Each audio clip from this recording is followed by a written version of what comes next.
Each IVF process consists of two parts. The first part is an egg retrieval cycle. The second part is a transfer cycle. Egg retrieval is where they get the egg. Transfer cycle is where they implant the fertilized egg back into your body in hopes of a successful pregnancy.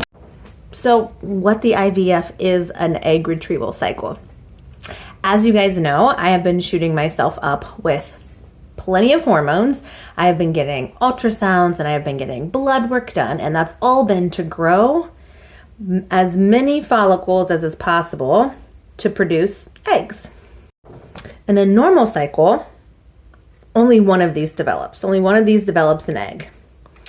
In an IVF cycle, as you see, there are multiple eggs, multiple follicles here with multiple eggs. During an IVF egg retrieval, your body has been prepped and primed with all of these follicles.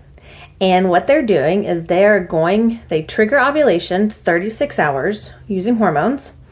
And you go in and they take this needle, it's a needle, and they insert it through the lining of your uterus or the lining of your whatever. They insert it in and they go up into your ovary and they use gentle suction to suck out the fluid from each of these follicles. That's what it looks like in real life. This process is done under anesthesia, but it only takes about 20 to 30 minutes. So they prep you, they knock you out, they take your fluid, and then when you wake up, you know how many eggs they were able to retrieve. Based on the number of follicles we have, which is only 8, we're most likely not going to get 8 eggs, but it could happen.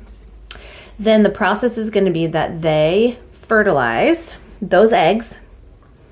They let them sit for 5 to 6 days. So about a week later, we get a text letting us know how many actually made it to blastocyst state. A blastocyst is basically a baby embryo, the beginning stages. After that, they biopsy and cryogenically freeze the embryos, send them off to genetic testing, which is an optional step, but this step basically ensures that there's no genetic abnormalities that would create a stillbirth or a miscarriage. Then, hopefully, you get genetically normal embryos that are ready to implant. Then you start the cycle all over again, except this time instead of stimulating your follicles, you're prepping your body to implant that embryo.